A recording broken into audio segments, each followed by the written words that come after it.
Hello, friends, and welcome back to Malicious Compliance Stories. Let's start our video with a story about the confrontation between OP and his neighbors. That was wonderful. Much more satisfying than having the car towed. But before we begin, best way to support our channel is to leave comments, like, and subscribe with the turned-on bell so you don't miss the new video every single day. The street cleaning. The township reminded us all that the cars had to be cleared away from the street so the sweeper could come. They only do this once or twice a year, so it's not like in the main part of town where it's every Thursday. We typically have 3 cars, but last night there was only the 1 car. We have a garage, but inside of it is my brother's broken down truck, so we had to find a parking space for my grandmother's car. I go out to park the car in front of my garage, and what do I find? They parked their car in front of my garage. They're literally blocking access to my private property. I go and I ask them to move their cars. The sweeper trucks always come around 3 a.m., so I'm not insanely worried. They assure me that they will move the car. I wait because I have a gut feeling I'm going to get some revenge. I go over to the neighbors on my immediate left and ask if they'd have a problem with the car being on their property a bit, explaining the situation. These neighbors despise the house 2 doors down, aka the terrible neighbors, so they agree so I can hatch my plan. I also go to my neighbor on the immediate right, who also hates them, but for such a much deeper justified reason.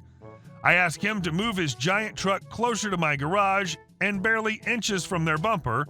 He also agrees to take his other vehicle, which is parked in the church lot, to work. I had first asked about 9 p.m. for them to move their car. I wait, I go outside and ask, again, about 11 p.m. The father dismisses me, telling me he'll do it. It's not done by 1 a.m. The lights are out, all in their house, so I know there's no intention of moving their car. So I park my grandmother's massive car in the itty-bitty little space they so graciously left me on my own property, which forces me to overlap into the left neighbor's property. This blocks their car in, and they're rendered completely unable to back it up or move it forward. It's like parallel parking from hell. I wake up at 6:30 a.m. to a pounding on the door demanding I move the car. I said, "What was your car doing on my property anyway? And didn't I ask you to move it? You're lucky I didn't have it towed. So I'll do it when I feel like it." She starts screaming at me that she has to get to work. I laugh in her face and say, "Well, you'd be having a hell of a time getting to work if I had it towed. You and your effing husband will learn to stay off and out of my property if it effing kills me. I'll move my car when I'm good and effing ready, because you should have thought of this before parking on someone else's property." And I slam the door in her face. She calls the cops. The cops come and ask her, "Why are you parked on their private property?" The cop believes me when I say I asked them to move their car twice despite her protests that it never happened. He pulls me aside and asks me to move my car just to keep the peace. I oblige. I hear him say to her as I'm moving my car, "Stay off their property." Totally worth the wake up. And our second story. Drop every day. About 15 years ago, young, gay, and freshly graduated from high school, I moved to a new town about 7 hours from where I grew up. I knew no one, so I really got attached to going to work. It was my social outlet and how I was meeting everyone in this very small town. I worked at a franchise of a chilly stone ice cream store who was owned by some religious nutters. Being openly gay, they didn't bother me, but when I got assaulted in the back kitchen, their response to it drove me away. They told me I should accept it, that it would happen to me my entire life. Okay, this was 2003, so the social movement wasn't where it was today, but really? I walked into the next shop, a Starbucks meets a Jamba Juice kind of place, crying, hysterical, and very upset. They hired me there on the spot. This backstory is just to tell you how attached I got to this new job. They saved me. They gave me better pay, a safer environment, and it was all in all a great job. I actually still have the shop sign hanging in my house. After a year of working for this new job, they sold. This would be the reason their sign is now hanging in my house. They sold to the robot Jamba Juice clone of awfulness. I may have been biased from the previous place, but this new ownership/management was terrible.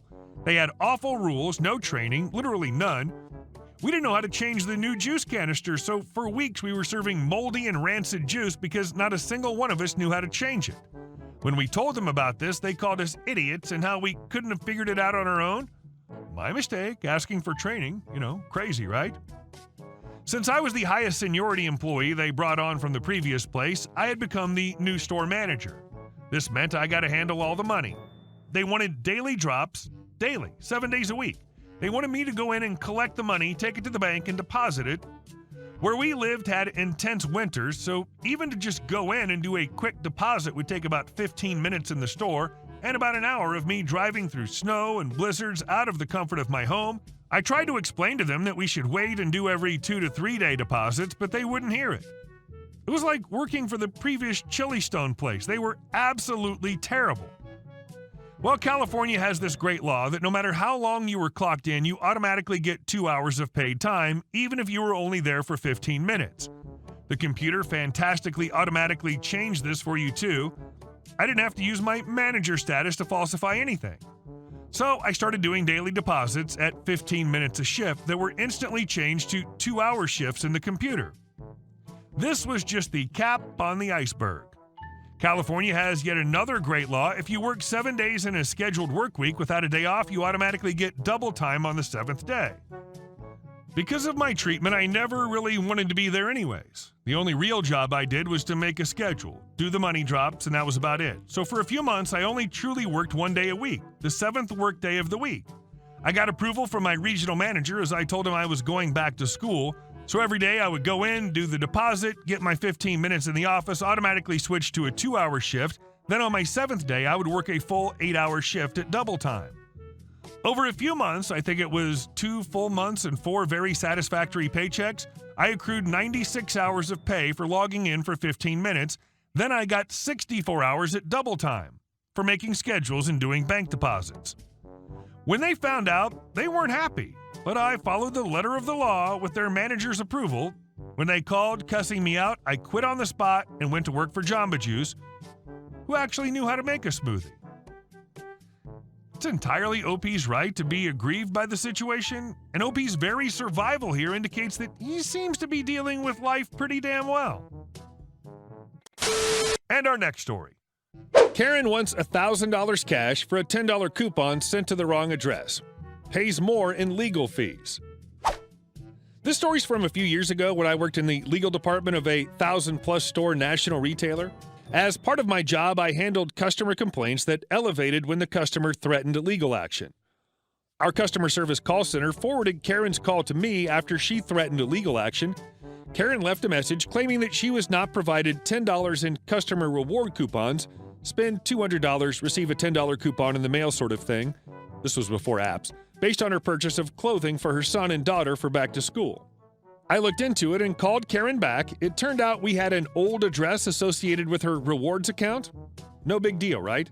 I spoke with Karen and offered to send her the original $10 coupon and an additional $25 for her trouble to the correct address. That did not satisfy Karen.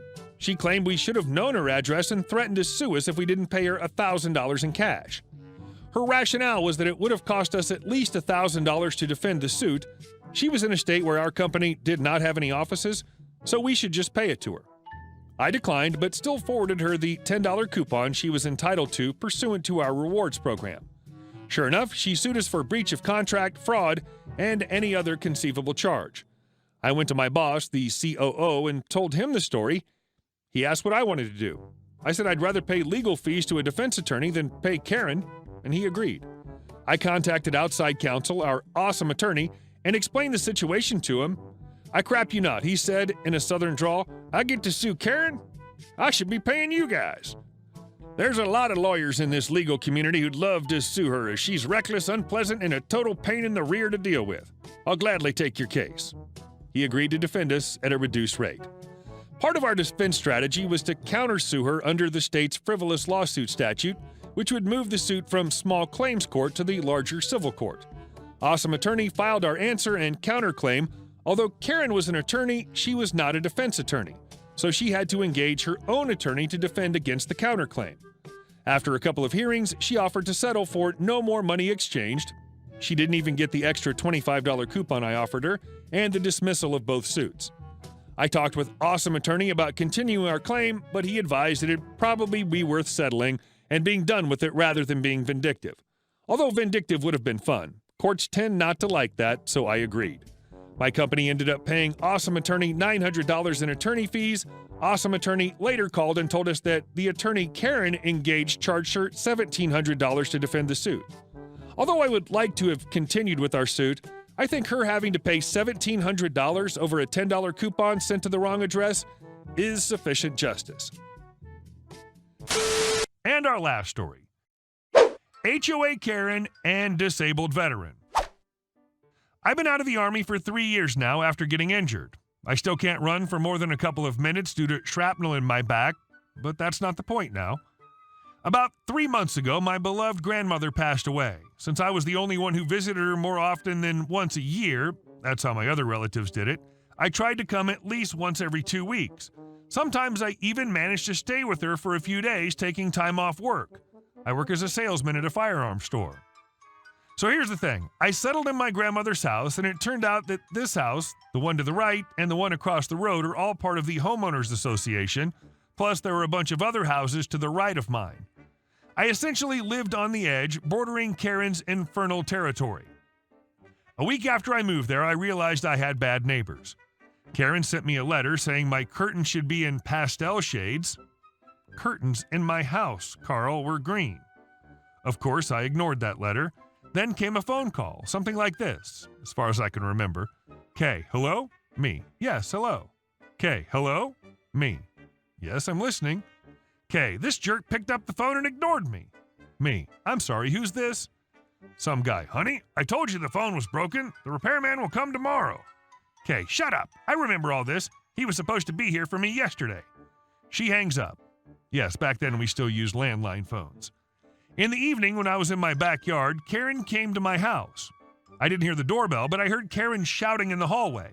Kay, don't come near, you beast! And the sound of a smashing vase.